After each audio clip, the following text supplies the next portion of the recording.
இன்றைக்கி நம்ம பார்க்க போகிற ரெசிபி கத்திரிக்காய் பாசிப்பருப்பு டிஃபன் சாம்பார் பார்க்க போகிறோம்.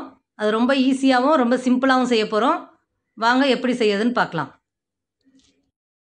இந்த பாசிப்பருப்பு கத்திரிக்காய் சாம்பாருக்கு 1/4 கப் பாசிப்பருப்பை கழுவி எடுத்து வச்சுருக்கேன். நான் இப்போது தேவையான அளவு தண்ணி ஊற்றிக்கலாம். நான் 1/2 வெங்காயம், 1/2 தக்காளி, கொஞ்சமாக பூண்டு, 2 பச்சை மிளகாவை கட் பண்ணி எடுத்து வச்சுருக்கேன். அதை போட்டுக்கலாம். நான் 2 கத்திரிக்காவை கட் பண்ணி எடுத்து வச்சுருக்கேன்.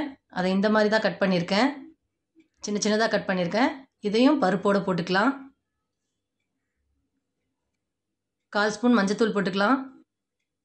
கொஞ்சமாக பெருங்காயம் போட்டுக்கலாம். 1 ஸ்பூன் எண்ணெய் ஊற்றிக்கலாம்.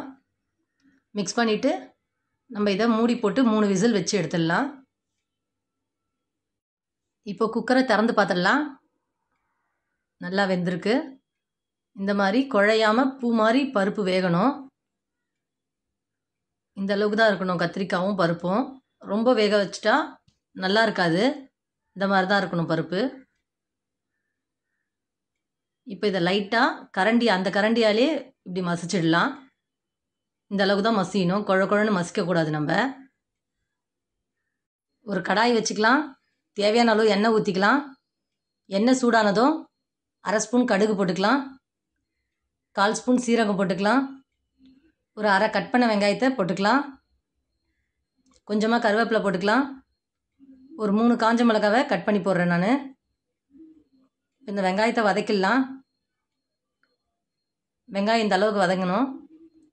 இப்போது கத்திரிக்காயும் பருப்பும் வேக வச்சதை நம்ம இதில் ஊற்றிடலாம். அந்த குக்கர்லேயே கொஞ்சம் தண்ணி ஊற்றிடலாம். தேவையான அளவு உப்பு போட்டுக்கலாம். இப்போ நல்லா மிக்ஸ் பண்ணிக்கலாம். நம்மளுக்கு இவ்வளோ தான் இருக்கணும். திக்காக தான், ரொம்ப தண்ணியாக இருக்கக்கூடாது.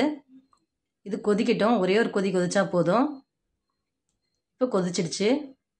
நம்ம ஸ்டவ் ஆஃப் பண்ணிடலாம். நம்ம கத்திரிக்காய் பாசிப்பருப்பு சாம்பார் ரெடி ஆகிடுச்சு. இந்த பாசிப்பருப்பு கத்திரிக்காய் சாம்பார் ரெடி ஆகிடுச்சு. இந்த சாம்பாரை செஞ்சு சாப்பிட்டு பார்த்துட்டு லைக் பண்ணுங்கள், ஷேர் பண்ணுங்கள், கமெண்ட் பண்ணுங்கள், சப்ஸ்கிரைப் பண்ணுங்கள்.